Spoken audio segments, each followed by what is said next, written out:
Digital Media. Come on!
Broadcast Hippo Digital Media.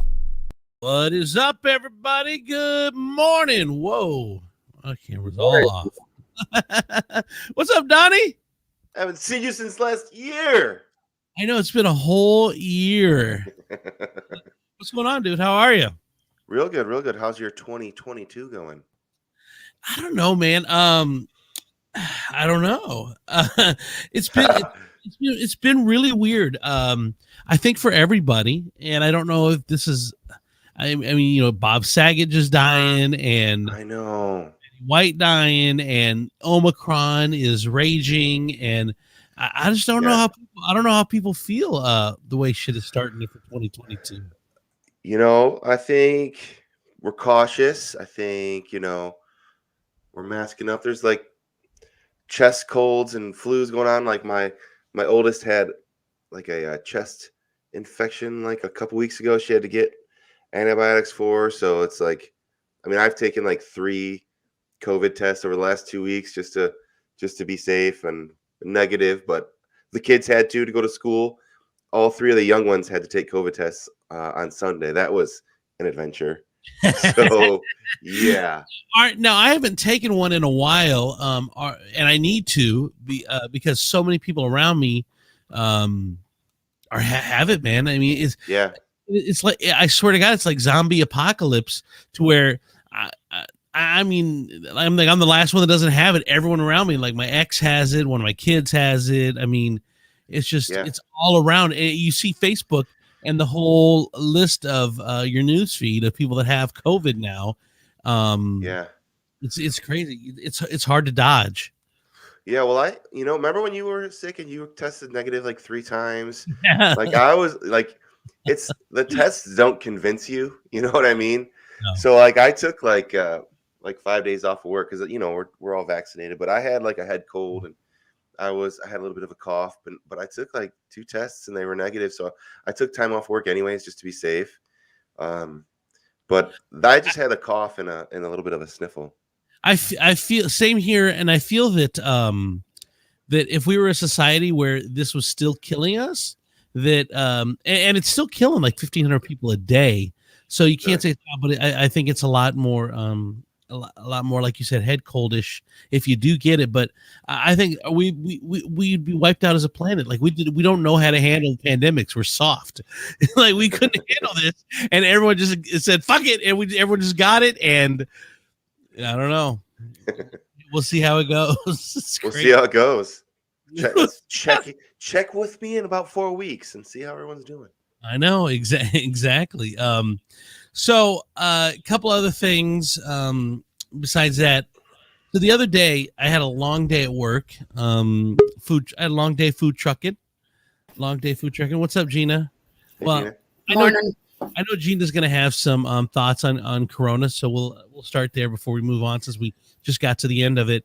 But it really feels like zombie apocalypse, like everyone's going to get it, or everyone's getting it, or it's just raging right now, and there's no way to avoid it. Yeah, I don't have my mic and my headset set up because my kids are jerks on vacation. So if it sounds terrible, I'm sorry. No, it sounds you sound good. Good. Yeah. I think at this point, everybody that I feel like it's not a matter of if, it's a matter of when. I think I've been saying that for months now. And I think you said that in 2020. I know. Yeah. Well, and I said it when it first happened, that this is literally going to touch every single person's life in one way or another, directly or indirectly. So I think at this point now, everybody is going to get it. If you haven't had it already, you're going to get it. And if you are vaccinated, you're not going to die or have long-term effects. And if you're not, there is a chance that you can. So, I mean, that's kind of it. Like at this point now, I'm just going, if you don't do what you need to do, that's on you. Like, I feel terrible for people's friends and families that are losing people that they love. It sucks. I hate watching it. It's so sad. But I mean, that it was preventable. Yeah, exactly. Like you said, everyone should be vaxxed and boosted, and then and we're just gonna have to, you try to be cautious, but I don't know. And the weird thing is, if you've been following this for all this time, you think you know how to handle it, until it's around you. Then you're like, all right, do I need to quarantine? Am I okay? Like you think you know, but then you really don't know. Like you think you've heard so much about it that you should be an expert at it, but you really, there's so many scenarios that come up and you have to think about what's the proper way to handle it. It's so weird. Yeah, there are jobs that are saying now, like, just put on a mask and come to work. I know. Healthcare workers now. Healthcare workers, because of the shortage, they're saying, as long as you don't feel too bad, throw a mask on and let's keep rolling. Yep. Like I was telling Donnie, I just don't think as a society, I think we failed the pandemic test, and at some point we're just going to all be wiped out by the next pandemic, because we just don't know what the fuck we're doing, and we can't handle it, and it's too much America. Well, we won't all be wiped out. Like there'll be some preppers that make it, and then That's true. That's true. Are preppers getting some bunker vaxxed people. or not getting vaxxed? Like, where's the stance with the preppers? I think you can't put them all in one group. I think there's there's people on both sides. If I had the means, I think I'd have a bunker. After the last couple of years, right? I'd like to have a bunker underground. There was a girl that she was on America's Next Top Model with. She won America's Next Top Model with Tyra Banks, and then she married the oldest Brady. What's the Brady guy? The oldest Brady. The Greg? Brady. She married Greg Brady. Oh yeah, they got a divorce. I think her name's Adrian, I think. But anyway, she got divorced. She got remarried, and she's living out in like the Dakotas. So where her nearest town is like an hour and a half away. Her nearest neighbor is like 40 minutes away. So she's like the coronavirus hasn't even affected us. And she said a friend visited from California and wore a mask the whole time. And she's like, there's nobody here. There's nobody here to get it from. I want to address Tasha's comment, because she said it's not that preventable. She's fully vaccinated because she's told it could prevent it. Now here we are with the new strain. Vaccinations are pointless, and that's not true. Vaccinations are not pointless. You are less likely to get it. You are less likely to spread it. And if you do get it, then you are not going to die or have long-term effects. It's going to be like a cold. Vaccines are, or could be a little worse, but I'm just saying, like, you're not going to die. Vaccines are not pointless. They've never been pointless. They've literally never said it's 100% effective. Never. That has never, ever, not one time will you find anything that says vaccines are 100% effective. So, but here's one thing though, and I think that here's the problem is with science is science evolves as we learn more, as we figure more things out. Science just evolves, and unfortunately, people with nefarious I don't know. When the various thoughts want to take that and exploit it and say, look, it's all conspiracy because blah, blah, blah. No, science has evolved. And I think that we were under the impression at the beginning that if we got the vaccine, that we were good. And we're not. I mean, we're not. It wasn't a prevention, but what it does now is, as they've said, is it keeps you out of the hospital and it keeps you from dying. But at first we thought that if you get it, then we're not going to get COVID. And that's really, the highest percentage of effectiveness was like 97%. I don't think it was ever like 3 out of 100 people were going to still get it. Well, yeah, but I think the breakthrough's been a lot higher than that. Oh, it has. Yeah, it does. Definitely has been. But I think that's mostly because of the, if the virus doesn't have as many hosts, then it doesn't mutate. You know what I mean? Like that's the kind of the thing for mutation is that it needs a lot of different hosts to do that. So when people are vaccinated, it has a lot less hosts. It's less likely to mutate, but people wouldn't get vaccinated. So there's been the mutations are, but the mutations are actually slower than they are with the flu. So that's a good thing. Yeah, no, I agree. All right, Natasha, thank you, and good morning, and Happy New Year to you. Shayna Whitaker, good morning. Brenda, good morning. Hi, everybody. Welcome to our first show of 2022, and we appreciate you tuning in. Chris Tiefel is out. He had a family tragedy, so our thoughts and prayers are obviously going to Chris. And then Demetrius, I don't know. I mean, I hope he didn't I don't know, with Bob Saget because he's just by himself and we can't find him, and I don't know. I haven't heard from him. We hope he didn't Bob. We hope he didn't Bob Saget. That's a verb already. Like that happened fast. Out of the deaths, some pretty big deaths over the last week. You had Bob Saget, Betty White, Sidney Poitier, which was, I mean, I think because he's older, and the social media bunch hasn't hit it as much. But I tell you what, I think that that was. I mean, that's the first Black Oscar winner. I mean, that dude is, and he just carried himself so classy in a time when it was harder to be Black. I mean, it's always been hard to be Black, but where it was harder to be Black. And unfortunately, I don't think he's, because of the time he died between Betty White and Bob Saget, and it was a Friday. I don't think he's gotten what he's. You want headlines to die on a Monday? Yeah, you need to die on a Monday, or have nobody die around you. You know, it's nobody big die around you, because unfortunately, if you compare careers, Sidney Poitier is a bigger career impact wise than a Bob Saget, but Bob Saget got 10 times more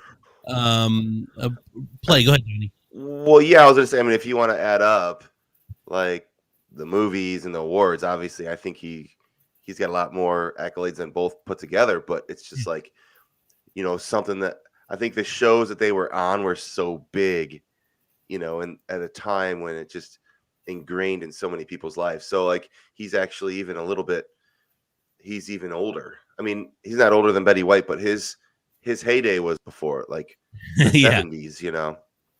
Well, yeah, so and Betty White, like you said, kept herself relevant. She was on, I mean, Hot in Cleveland was the last one. Yeah.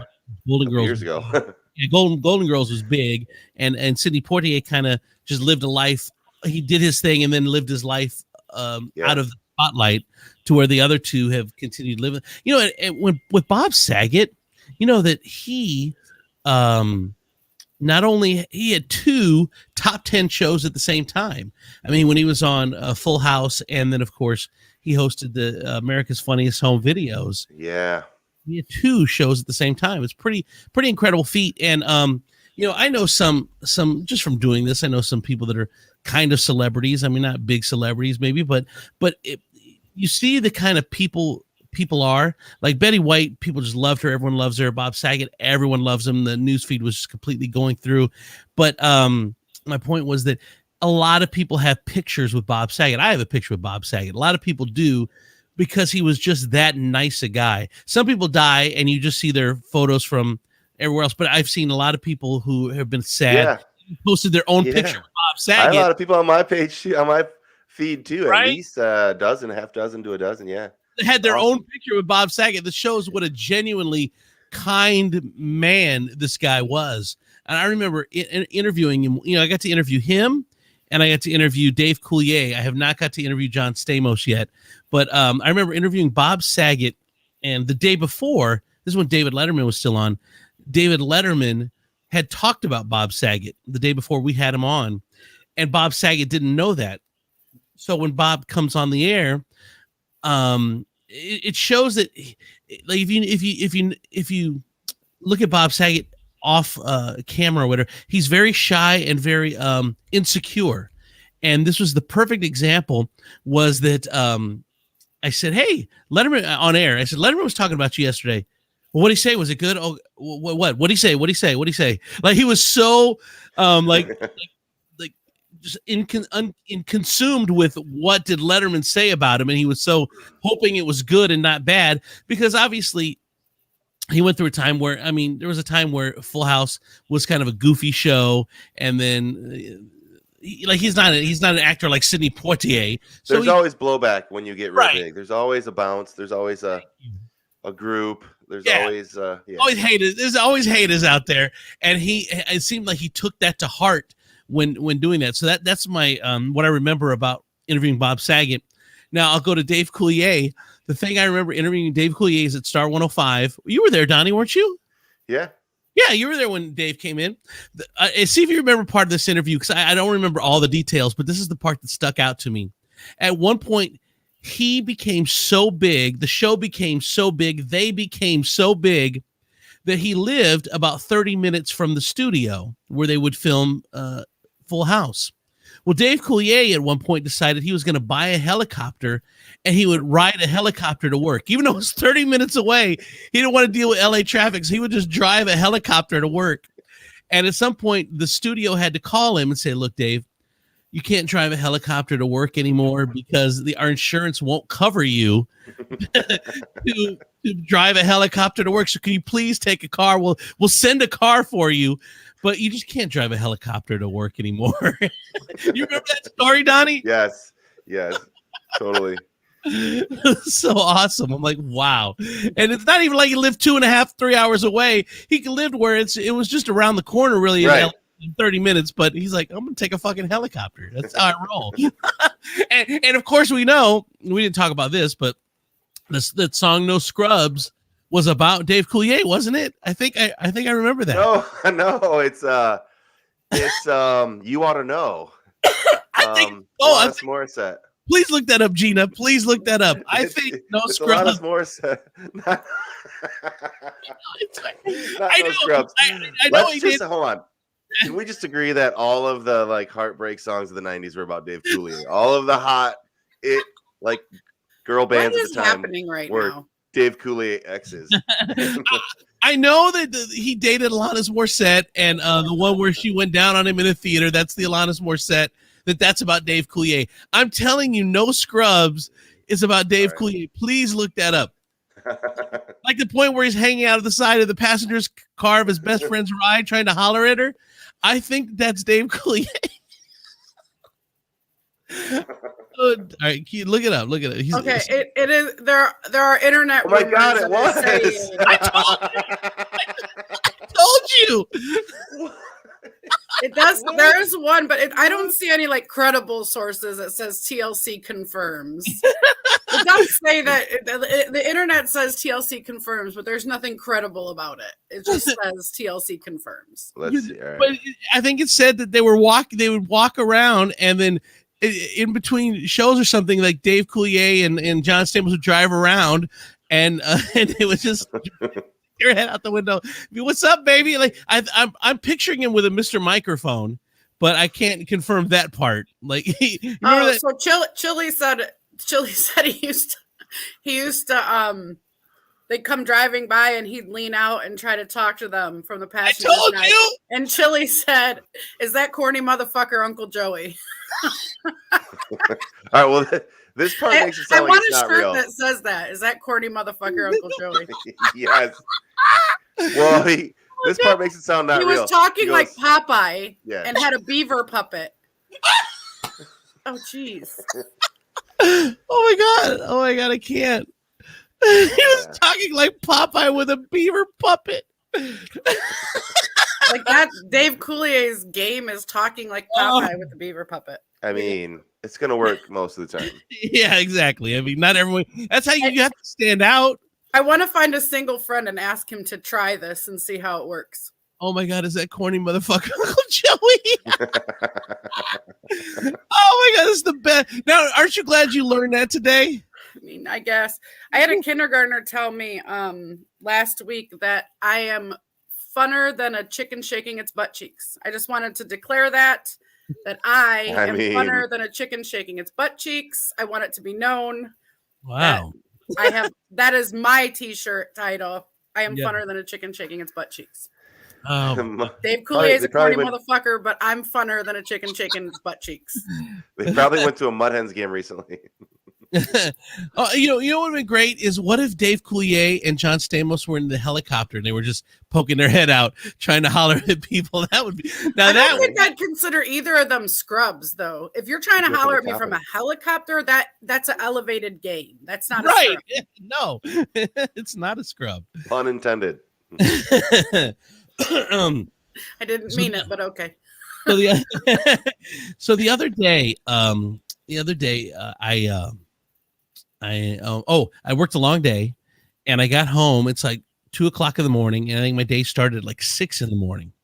So it's like 2 in the morning. It is a long one. I get home, the whole house is asleep, and I get upstairs to bed, and I pause for a minute because I hear crickets, like, like I don't know, like Crickets Yeah. or kittens? I hear crickets. Your animal impressions are worse than your accents. I know. That's actually that sounds like a great idea for a children's book.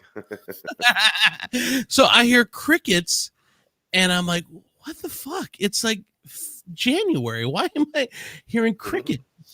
Like it was really weird because it was faint, and then I go to lay down, and I hear stream as well. It's like streams.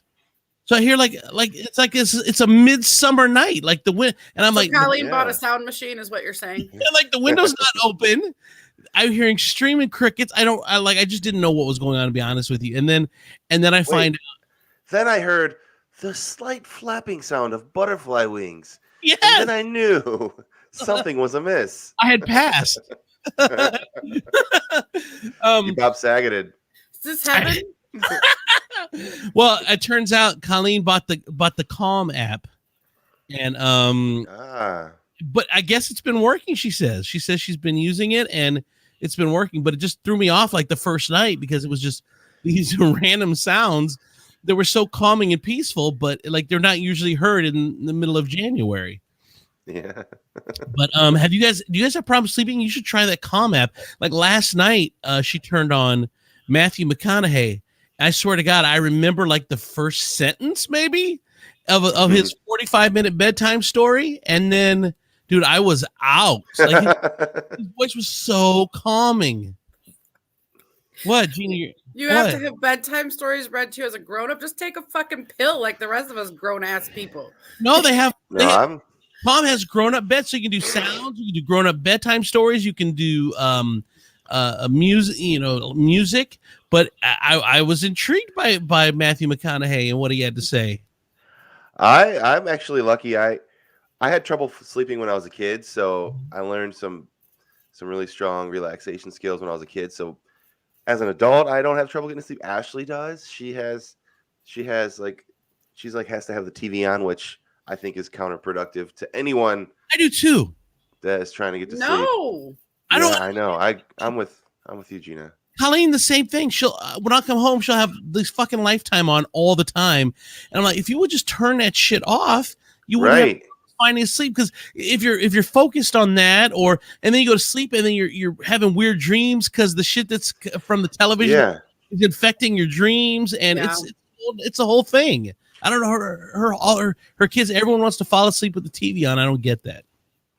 I think it's like a scared of the dark thing, really. I think it might be right. Has Ashley tried this Calm app? She should try it. I don't know. I'll have to ask her. Yeah. I mean, she reads and stuff. That helps. But I got to switch gears a little bit. We can go back to, but speaking of Matthew McConaughey, so we were looking for movies to watch over the weekend that we haven't seen. And Ashley had never seen Dazed and Confused. And that's like Matthew McConaughey's breakout role when he plays Wooderson. Do you guys remember this movie, Dazed and Confused? I've heard of it. I've never seen it. What's it about? Shocking, Andrew. So it's like basically it follows a group of seniors in high school and a group of people that are about to be seniors and people that are about to be freshmen through one summer. And it's like this is their whole interaction. It's in the 70s, I think. But it's a really good movie, and we used to watch it all the time in the 90s, but hasn't aged all that well because there's like the first 20 minutes is these guys and girls are like hazing these freshmen, and Ashley was like so shocked and appalled that she couldn't get past that part to like actually enjoy the movie. She's like, this is bullshit. What is this? How are people saying this is a good movie? She even put it on Facebook, I think. If you look back at her thread from like 2 nights ago, she's like trying to get into this, but no. What did people on Facebook say? Were they agreeing with her or? I do not know. I don't remember. Let's go. I'll go look. But are there movies that you get them to watch now? That you watch, you were into it at the time, and you're like, God, this isn't as good as I remember it. Oh yeah. I guess that would probably be one of them. You know what? The movie that I loved, that I remember loving, but I haven't seen since I was a kid. Regarding Henry. You guys remember that movie? It sounds familiar. It doesn't. Harrison. I found her thread though. Oh, okay. So what's it say? So her post was Ashley is watching Dazed and Confused, and her comment was just feeling a little confused on how this is funny. Oh, and, damn. Shots fired. A couple people quoted, all right, because that's what that movie's from. A great movie. My cousin said, because Ben Affleck's fucking hair, because he's got a huge 70s haircut. But it looks like, all right, a lot of people, my favorite movie, love this. It looks like everyone... Yeah, most people said they liked it, except the one person said the same thing that you just said, basically, that she had watched it again, and it's crazy what was okay when we were in high school. Well, I mean, hazing was never really okay. I mean, I remember I was in college in the 90s, and I was in a fraternity, and hazing was a big deal that it was against the law, and we weren't supposed to do it. So the hazing that we did do was very mild, and there was always one or two sober people that were in charge of making sure nothing got Ashton, stop tickling me with a feather. Oh, I can't. I give up. Okay, you're in. You're in. Okay.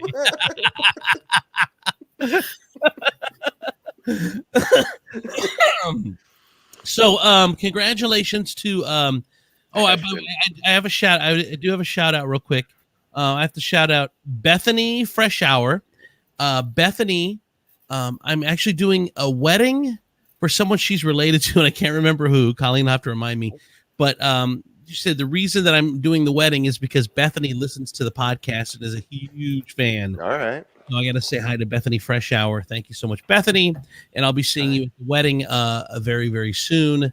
And we're going to party like it's 1999 or, I don't know, 2022 or 2020. Why do you look so... like it's 2019. Why do you look so dazed and confused, Gina? I've stayed that way lately. Just I'm in a perpetual state of dazed and confused.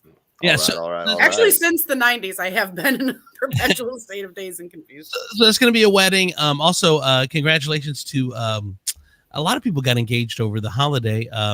Denny Crum, who got engaged, he got engaged on New Year's Eve at our New Year's Eve comedy show. So congratulations to. He got engaged. I thought he got married. Or got married. Got married. He's been engaged for a long time. Just kidding. Yeah, has been engaged a long time. Congrats, Denny. Yeah, congrats, Denny and Ashley. She got married. It's funny. I had another friend that did. The reason I got confused, I had another friend that got engaged over the holiday, and now I was talking to my uncle, and this friend of mine, a good friend of mine, but I haven't talked to. You get busy or whatever. He is now freaking out about being engaged. He's already been married. He's got kids. He's not sure he wants to get married again, but he got engaged. And now he's kind of freaking out about it. Like, I don't know, should I have done it? Should I not have done it? And why did he do it? My uncle surmises that he thought that it's just like what he should do. Maybe not what he wanted to do, but hey, I should be married. I'm a business owner. I need to be blah, blah, blah, or whatever. But this dude, he's the type of dude that, as typical guy, he stopped growing mentally when he was 16, and he's now, 36. So true. He's 36, and he's just not going to change. And his first wife put up with it for a decade or decade and a half, and then realized that pantsing her live on Facebook wasn't cool anymore, so she had to leave. It's funny because now I know who you're talking about. Now everybody knows. Lily, I really do. About. Do you know too, Donnie? Yeah. I mean, she decided, I don't know why you would do it if you don't want to. I've been telling him for years. I'm like, dude, you have to grow up. You're not Peter Pan. You must grow up. I don't think that's necessarily true. Like, if he finds somebody that is cool with him being immature. I have a friend of mine who is so immature. Sometimes it's ridiculous how okay, poop and fart jokes are funny. Yes, they can be funny, but this is nonstop This is the kind of person that we're out to eat, like out to breakfast or something. We'll just yell knockers really loud and start cracking up laughing like we're 12. It's she's ridiculous, but she has a guy who loves it. Like he thinks it's hilarious and they are madly in love. And I guess if you find that right person, then that's fine. Yeah, I guess. But I mean, at some point though, you really should probably grow up. I mean, I've been telling him for a decade. I'm like, brother, I said, you're going to continue to have these problems if you you don't stop pantsing people. I tricked my 10-year-old into yelling wet fart at a restaurant a couple weeks ago. How did you? Because we play this game like when we're waiting for our food that you like mouth like a word or phrase and everyone has to guess what it is. Uh-huh. So I mouthed. Oh, someone pounded on the door. She probably heard me. So I mouthed.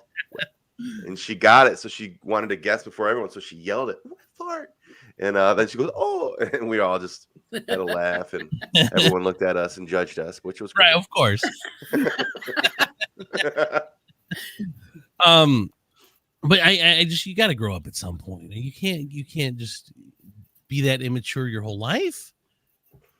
I mean, I think you can. I think there are people that are that immature. I guess you're right. There's someone for everybody, quite literally. Like that's for every person, for every guy that's that immature. I think there is a girl somewhere out there that either finds that funny or is also that immature. Yeah, you're probably right.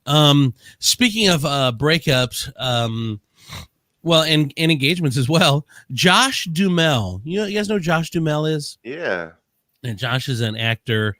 He was married to Fergie from the Black Eyed Peas. Fergalicious is the business. Okay, we got it. It's cool. Oh, keep going. Okay. Keep moving. Yes. Oh, well, of course you figured it out from that. So they were married from 2009 to 2017. They finished filing for divorce in 2019. Well, over the holidays, Josh got engaged to his new wife to be. Josh is 48. She's 29, I think. Beautiful girl. And Fergie says actually that she's glad. She's very supportive of him getting reengaged. She says that that they have found a part. They have found being a part of each other's life is still very important. They only want the best for each other, and she's been really supportive of him doing this, and that they are both in a place when their co-parenting relationship is so amazing, and that she's glad that Josh is taking this new journey to get engaged and eventually be married again. She loves that he has found someone that makes him happy, because that is only going to improve their co-parenting relationship when everyone is happy, and she would hope to get the same from Josh when the shoe is on the other foot at some point. So it's nice that they parent well, and that things are going good for them. I mean, you don't always find that. Hold on, that didn't sound good at the end there. Hold on. Will you read that last sentence one more time? Oh shit! I just got rid of it. There was some subtext there. It said, "Well, all right, I'll paraphrase. I hope that Josh will do the same when I get engaged." So obviously, it's not as rosy as it sounds at the beginning. Donnie, don't read into that. I didn't read into it. She said it. She put it. It's the last sentence. Go ahead, pull it back up. All right, hold on. You're asking him to do something with technology. We're going to be here all day. All right. Pull this back up. Shut up. Fergalicious. Where's Fergie? What'd Fergie say? All right. I can't find it again. All right. Anyway, let's just hope that he does the same thing for her. See, you read it with an attitude. That doesn't mean he said it with an attitude. Dude, I do that all the time with. You're the reason that texting conversations go terribly wrong. I was just gonna say I don't text. That's why I don't text stuff like that. My wife reads them like that, like with attitude, like, oh, so you really want me to have a good time? No, I really do want you to have a good time. And there was nothing behind that. I try to live like this. Okay, so if you read a text or read a comment on social media, and there are two ways to take it. One sounds, rude, and the other sounds really happy. Please choose the happy way, because even if they meant it the other way, just keep going, keep it moving. Like, I'll read a text And my sister, she doesn't listen, so I'm safe talking shit. My sister is like, has the most terrible tone of voice. So like I'll call her and I'll say, "What are you doing?" She's like, "I'm just trying to get these dishes done." Like, and like, I didn't know that when I called you, you know, and it just sounds so, and she's been like this my whole life. So when I hear my sister talk, I don't hear it that way. So she says it like that. And then I hear, "Just trying to get these dishes done." Like, you know, like I just completely like filter out the tone. You fix her tone for her. Yes. So it's like auto tune in my head. So I make her sound happy, or at least not angry, and then we get along great. Ever since I've been like developing this skill, we get along just fine, because I don't think she knows her tone. Like, is that a thing where people are tone deaf and they don't understand the tone that they're saying? Yes. Yeah. You know what another one is too that people do all the time is that you'll say, "Hey, good morning," and they won't say anything. And you'll call them out, and this isn't just in this house. This is, I know a lot of people who are like, they think that they said hello back, like, because you'll be like, "I'm guilty." I'll be like, "I said good morning." "Yeah, I said good morning back." "No, you didn't. You didn't say anything back." "I didn't." Like, they don't know that they didn't say good morning back. I text back in my head. I've called you back in my head. I called you back 3 times because I remembered that I didn't call you back and then thought I called you back again. And I've said good morning all in my head. Like, all of that happens sometimes. I think when you're just in your mind, you're like, "Good morning." And it feels like it's not loud because everything's so loud in the morning, including your thoughts. Like, "Oh, that was so loud." So Donnie, we talked about I give up. I was still trying to find that, but I can't find it. Which one? I'm back. Are you still looking for Fergie's? I was still trying to find that statement. I clicked through 3 articles and none of them had her full statement. So all right, I'm done with that. Hold on. Here we go. And the shoes on the other foot. Let me see. You know, and then I look back, Donnie. I don't know if she said that or a friend quoted saying that. I don't know if that was a part of her quote. So maybe that's why you can't find it, because I think that the Whoever said it. I think the article that I read was from like a magazine that talked to her friend, and her friend says that Fergie hopes that when the shoe is on the other foot, that Josh would be as supportive. So maybe that's why you can't find it in the actual article. It was this one going a little further, talking to a friend, I think. There's no wrong way to take that. I'm sorry. All right, so I hope. So Kim Kardashian is now kind of hanging out with Pete Davidson from Saturday Night Live, right? Mm-hmm. So they go on a little trip over the holidays, and reportedly upset Kanye West for their choice of vacation spots. Because what happened is she took Davidson to Baker's Bay, which is an island, and a private island, and the exact same spot that she threw Kanye West's 40th birthday party on. She rented the entire island for him, so it was a special place in his heart. And now she's banging Pete Davidson all over the fucking island. So Kanye is pissed, which I kind of see. I mean, why would you go back to the same spot? And how old's Kanye? That was only years ago. Like, out of all the money, you have all the money in the world, and there's a whole world. So it's not like islands. It's not like you're going to Put-in-Bay because that's all you can afford. And you're going to take someone else to Put-in-Bay. You can't be mad if you guys had good times at Put-in-Bay and then you take someone else to Put-in-Bay. You can't really get mad because there aren't a whole lot of islands. But if you're Kanye, wait, can we talk about how cool it would be if Kim Kardashian took Pete Davidson to Put-in-Bay? That would be. I feel like that's more Pete Davidson than like Baker's Bay is Kanye, Put-in-Bay is Pete Davidson. Totally 100%. I totally agree. So Kanye is miffed that she would do that, and I kind of get his point again when she has all the money and a whole world, because you when you have money, you have access to the whole world to take him to the I mean, she probably had all the contacts already. You know, she already knew where to go and all that stuff. It was probably chefs. That. Yeah, she knew all the chefs. And they already would have known half the order. It's like, maybe you made this for me. Okay, the other half of the order is going to be different, but the first half of all the order is going to be the same. So I like the egg Benedict, and he likes the Mickey Mouse pancakes. Poor Pete. And before it was Belgian waffle, but now it's Mickey Mouse Right. pancakes. But the first half chef is the same shit you made for me every single day. That when it was here 2 years ago. But anyway, she's not happy about it. Or he's not happy about her. Like, that was his island. Damn it.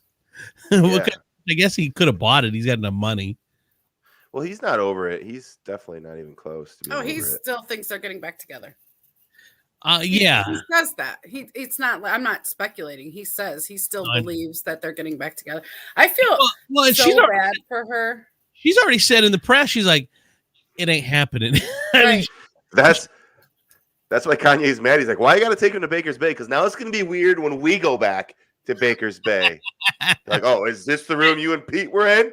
yeah, even though she tells him we're not going back, Kanye. No, but really, when we go back, though, it's just going to be weird. I hope you didn't take him here. Right. Yeah, I feel really bad for both of them because I know how hard it is to be with somebody with a mental illness and how much of a struggle that is. And I think that Kim's put up with so much behind the scenes and been through so much behind the scenes. We make jokes about it, but the things she has been through it's not funny and it's really, really sad. And I hope that he gets help because, he deserves to be happy and so does she. I do want to say this. Fuck Kanye West. So I will say that. I mean, I don't care for him Well, either. he has gotten help. This is a motherfucker. Well, here's why I say that is because I don't know how much you guys follow politics, but Kanye was a big Trump supporter, and he only entered the race to be president to pull some black support away from Joe Biden. So he was doing Trump's bidding. And this is the most sinister part.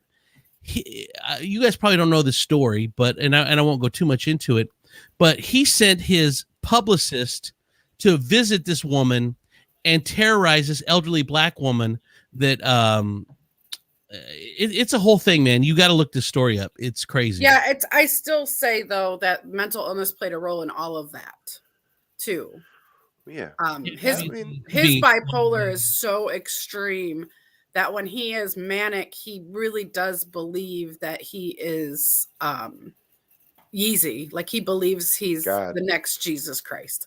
Ugh. So, and that's his breaks from reality are very, very strong. And so I'm not saying that what he did was right. What I'm saying is that mental illness makes you do things that if you were treated, you probably would not do. And I don't know, maybe he would have. Maybe he would. Maybe he's just an asshole. Right. I don't know. Especially if the people you're hanging around with would exploit you in a minute, and he could have been exploited. I mean, he could have been taken advantage of. Oh, definitely. Yeah. And, I have to go, guys. All right. Bye. All right, bye. Bye. Bye. This is normally time where we'd switch it over to Chris Tiefel. Tiefel, of course, isn't here. Don, you got any final thoughts? Final thoughts. Just let's all stay healthy, stay positive. Amen, brother. Drink your teas, drink your tea and whatever. And if you're wearing a mask, I won't judge you anywhere. No. All right, brother. Well, you have a great week. We'll see you next week. All right. Thank you, everybody. Bye.